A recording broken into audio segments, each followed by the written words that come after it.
Hi, I'm reading Little League by J Bunny. Little Leagues by J Bunny. This fic is not rated, and the archive warning is graphic depictions of violence. The fandom is Boku no Hero Academia. Characters are Midori Izuku, Midori Inko, Todoroki Shoto, Shinzo Hitoshi, Class 1A, My Hero Academia, Monomani Edo. Additional tags are #pain, I'm probably depressed, and Bakugo Koski swears a lot. Author is sleep deprived. The author regrets nothing. Suicide attempt. Suicidal Midoriya. Suicide notes. It gets worse. And a bit better, but mostly worse. Cat cafes. Bad puns. And fake character death. Language is English. The stats was, it was published 3 days ago. May 28th, 2024. There are 1,068 words. There is one chapter as of right now. Little Leagues, but J Bunny. Izuku is not quackless, but he's supposed to be quackless. Also known as, I tried to kill myself and failed, so now I save people. Notes. I'm so tired. I posted this and then slept I'm posting this and then sleeping for a month. Also, sorry for vanishing. I had a lot going on. Anyway, onto the story. Hey, Deku! Well, there's no way that was going to end well. I have a gift for you. What? Wait, no. Izuku doesn't get gifts. Did Gachin change? Gachin gave him a kinda large box with a ribbon on it. And a note that reads, Happy 9th birthday. Huh, the box is surprisingly light. What did Gachin get him?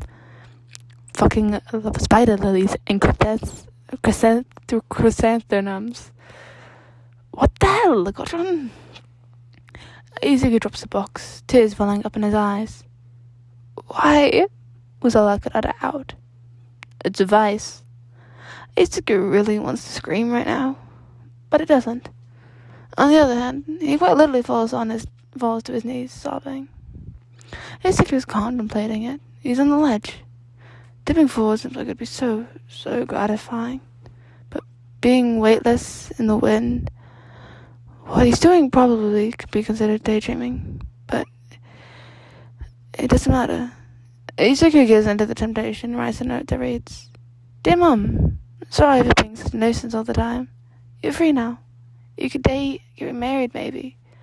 But just promise me, stay happy. Your son, Izuku. Short and sweet. Izuku slips his shoes off and sits on the ledge's handrails. Izuku just sits. A deep breath in, leans forward, and falls. It's just about as gratifying as he imagined it. The wind whipping around him as he plummeted to what he was sure was going to be his death. A sincere smile slips on his face as he gets closer to the rapidly approaching concrete. He's not dead. And, man, falling from 20-something stories building fucking hurts like a bitch. How is he not dead? Everything hurts. And he distantly realizes he's crying. So he sits there, waiting for exhaustion or maybe blood loss to kill him. But for some reason, adrenaline maybe, the pain seems to be getting better. Eventually, after maybe 3 hours, everything feels better. Not painless, but better. He sits up, which he never thought he would do again. He's covered with bruises and scrapes and way too much blood. He just, as calmly as he can manage, stands, entering the abandoned building and climbs to the top. Again. He picks up his things and shoves his suicide note to the bottom of his bag as he slips on his shoes. He's on his way home when he feels a buzzing in his pocket. Shit! His phone! He fishes his phone out and looks at the screen. It's cracked to hell and back, but it still works. He picks up his phone. Hello, this is Midoriya Izuku speaking. Izuku is cut off by a rush of words from his mother. Izuku, my baby, I was so worried. Why didn't you pick up? Fuck, it's not like he can just say, oh yeah, jumped off a building. Don't worry, Mum. So we just settles for seemingly the next best thing. Lying. Sorry, Mum, I put my phone in my bag and I didn't feel the vibration. Sorry. It was a shit lie, but it seemed to work. As he sank aside. Where have you been? Think. Oh, I went to this new cat cafe. I guess I lost track of time. A disappointed sigh comes from the blood-covered device. Oh, Izuku. Well, I'm gonna go to work. We're going into work tonight, so I won't be home till late, okay? Okay, Mum. Stay safe. I love you. His mum huffed. Love you, Izuku. The call ended. Izuku walked home the rest of the way without incident. Well, a lot of concerned glances and a couple of people asking if he was alright, but no further injuries, at least. When Izuku opened the door, he barely stopped himself from collapsing in a heap by it. He stumbled into the bathroom and wrapped gauze and padding around the bloody scrapes he still had. Clumsily, he feels lightheaded. How isn't he dead? He felt like 20-something stories. He shouldn't be alive right now, nonetheless moving around. Was this a stroke of bad luck? Or like a quirk or something? He kind of wants to try again. Maybe this time he'll die? Definitely not jumping again. That was unbelievably painful. Overdosing? That's the way, right? Izuku grabbed the closest bottle of painkillers they had in the medicine cabinet and headed to his room. He didn't want his mom to see his body. Not tonight, at least.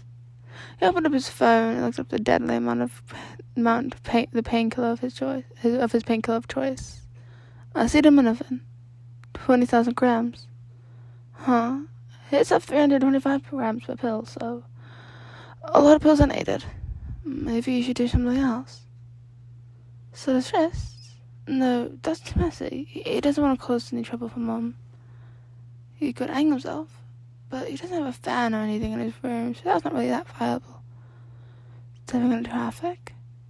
No, he doesn't want to cause pain for anyone else, and that would probably cause a lot of trauma for someone. Pills it is.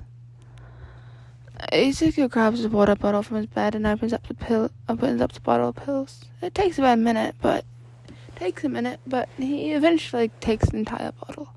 It tastes like shit, and he feels even worse in his stomach. Although he's not sure if that's dread or the meds kicking in a bit too quickly. Shit, he's kind of regretting his decision, and his stomach twists and is trying to darndest to make him throw up. And he does. All over his floor. So much for not making it messy.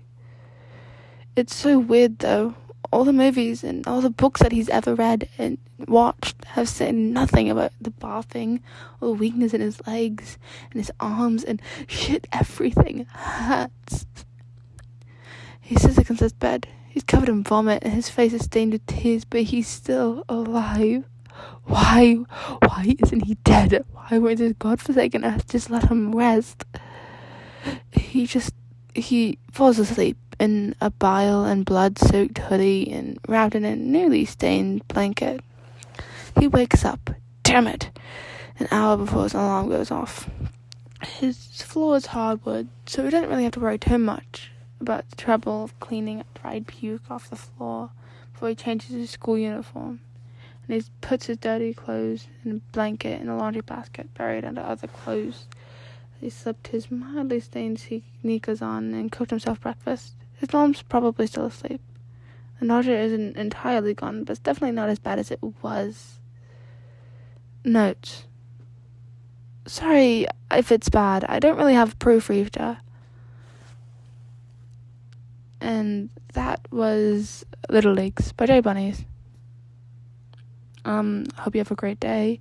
Eat water, drink food, walk your dog, swim with your fish. I don't care.